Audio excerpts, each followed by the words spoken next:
Hi guys, welcome back to another video guys. So guys, today is Monday and in Nigeria it's Muslim holiday or something like that. So people are not going to work, people are not going to school. So we are going to see a friend. And I just thought, something crossed my mind. I said, let me just share it with you guys. I was having a conversation. With my sister-in-law, and she was not telling me. We were just talking, back and forth about Nigeria compared to other countries and all that. And she said something that struck me. She said they are being trained like they are in the army, and I think it's true. Now look at it this way. Do you know that in Nigeria, children don't, like literally from what I've seen and from the info I've gathered, children don't they don't cook for kids at school. Like they carry food from home. So you have to cook as a parent. You have to literally cook every single day of your life when your children are going to school until the day they close. You have to cook and pack their food. Every morning you cook, you pack their food. Every morning you cook, you pack their food, and then you take them to school. And most schools don't even have school buses. Why? Because most people have personal cars. So because of that, most parents, they drop their kids at school by themselves. Like the school my son has been attending, they have school bus. But again, our house was very close to that school, even though you'll be moving to another one. So that one, they don't have school bus. But it's a very good school, but they don't have school bus.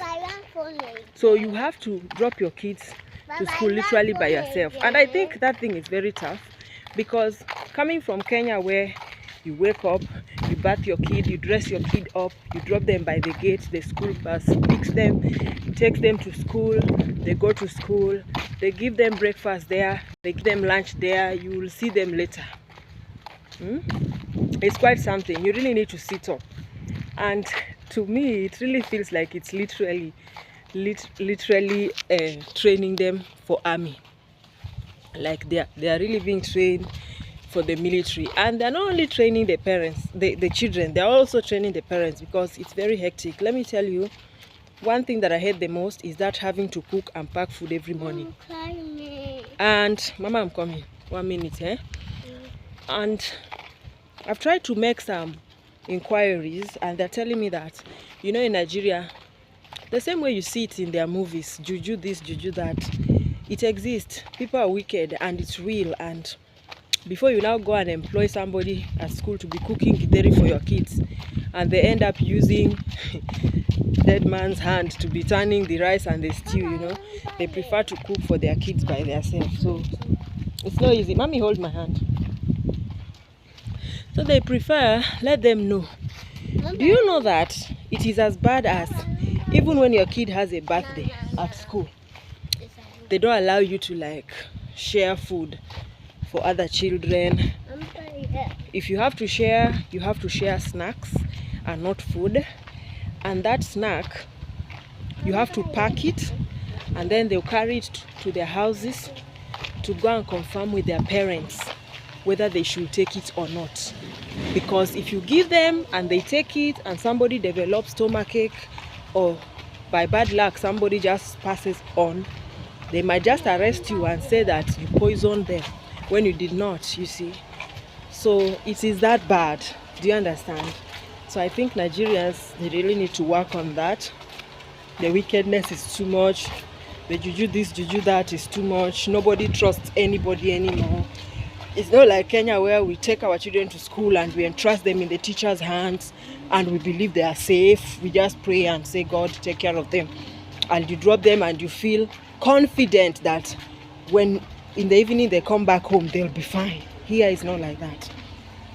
You have to take them by yourself personally, bring them back home personally, cook for them and pack food personally. If somebody is doing a bad day, they have to pack the things, the snacks, and bring them home for you to sanction it. Of which I think is a waste of money, because 98% of the parents will not sanction for their children to eat food shared at school. unless they're actually those hungry kind of parents that they don't have enough in their house because the economy is very hard, they will allow them to eat. But if they are parents that they have food in their house, they will just end up trashing away whatever it is that you gave them with a good mind, whatever it is that you decided to share from your good heart, you see. So I just felt, let me share with you guys. And I think the title for this video would be how Nigerians are training their kids as if they're in the military. Another thing we discussed is about how Nigerians don't take tea for breakfast because the country is apparently very hot. So the kids are very strong because they eat a lot of soups and swallows, pounded yam, eba in the morning. They wake up very early in the morning and eat eba and pounded yam. And I think it's also affecting their school performance, because I remember growing up, our principal used to say back then that he used to even tell parents, don't overfeed your child when they are coming to school, because if their stomach is so heavy, they won't be able to be alert in class. Just give them little enough to keep them strong and going, but don't overfeed them. But here, kids wake up very early in the morning, they sit down and they match pounded yam and eba and they swallow maybe okra soup or egusi soup or bono soup or ha soup, any soup at all. They match it, they download pure water, you know. So they come to school, their stomach is highly packed. Some people even eat egg, boiled egg, their stomach is highly packed. Most kids keep polluting in class, you know. The indiscipline is too much, and to couple with the fact that they said that they should not be beating children in school. So because of do not be beating children in school, they just misbehave, knowing that after all, nobody can flog me, nobody can cane me. If you cane me, my parents will come and attack you. Why did you beat my child? Go, you know, all that stuff. And it's very funny, you know. So I just felt the need to share all this. And as I said, thank you so much for watching. Subscribe if you haven't, and I'll see you guys in my next video. Bye bye.